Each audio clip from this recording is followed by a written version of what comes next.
আসসালামু আলাইকুম everyone, this is AJ house kitchen. আজকের রেসিপি ব্রেড পিৎজা। এই ব্রেড পিৎজা বানানো সহজ আর খেতে হয় দারুণ মজা। চাইলে এটা ওভেনেও বানানো যাবে, আবার চুলাতেও বানানো যাবে। তাহলে চলুন দেখে নেই ব্রেড পিৎজা বানানোর সহজ পদ্ধতি। প্রথমে আমি দুটো ব্রেড নিয়ে নিয়েছি। ব্রেডের মধ্যে আমি এখন সস এবং মেয়োনিজ দিয়ে দিচ্ছি। এখন আমি ভালোভাবে মিক্সড করে পুরো ব্রেডে দিয়ে দিচ্ছি। বাসায় তৈরি করা পিৎজাতে আমরা ইচ্ছে মতো চিকেন দিতে পারি আর ইচ্ছে মতো চিজ দিতে পারি। বাসায় তৈরি করা পিৎজা একদম স্বাস্থ্যসম্মত হয়ে থাকে, যা বাচ্চাদের জন্য খুবই উপকারী। এখন আমি এটার মধ্যে চিকেন দিয়ে দিব। আমি চিকেনগুলি আগে থেকে রান্না করে রেখেছি, আপনারা যে যেভাবে পারেন চিকেন রান্না করে নেবেন। এখন আমি ব্রেডের মধ্যে ভরপুর চিকেন দিয়ে দিচ্ছি, কারণ আমার বাচ্চারা চিকেন খুবই পছন্দ করে। আর পিৎজাতে বেশি করে চিকেন দিলে খেতে খুবই ভালো লাগে। এই যে রেসিপি মানেই simple, easy and healthy recipe. আর তাই আমার চ্যানেলটি সাবস্ক্রাইব করবেন আর হেলদি রেসিপি দেখার জন্য আমার সঙ্গে থাকবেন। আমি দুটো ব্রেডের মধ্যেই খুব বেশি করে চিকেন দিয়ে দিচ্ছি।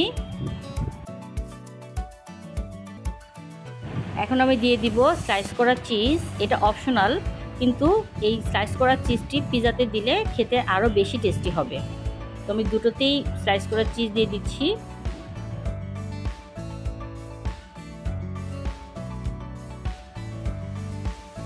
স্লাইস করা চিজ দেওয়া হয়ে গেলে আমি দিব মজারেলা চিজ। আমি এখানে ভরপুর মজারেলা চিজ দিব, কারণ পিৎজাতে প্রধান আকর্ষণ হচ্ছে মজারেলা চিজ।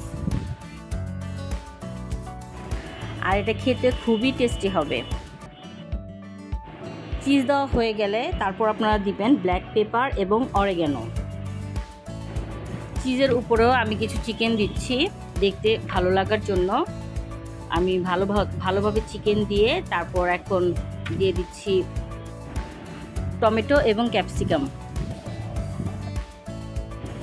আপনারা যারা ঝাল পছন্দ করেন তারা চিলি ফ্লেক্স দিবেন। আমি এখানে কোনো চিলি ফ্লেক্স দেইনি। আমার পিৎজা অলমোস্ট রেডি। এখন আমি চুলাতে দিব এই পিৎজাগুলি বেক করার জন্য। অবশ্যই আপনারা বেক করার সময় ডাইরেক্ট ফ্রাই প্যানে চুলাতে বসাবেন না, তাহলে পিৎজাগুলি নিচে পুড়ে যাবে। আপনারা অবশ্যই ফ্রাই প্যানটি তাওয়া কিংবা কিছুর উপরে, চুলার উপরে দিয়ে তারপর বসাবেন। একদম অল্প আছে, অ্যাবাউট 5 মিনিট বেক করলেই আপনার পিৎজা একদম রেডি হয়ে যাবে।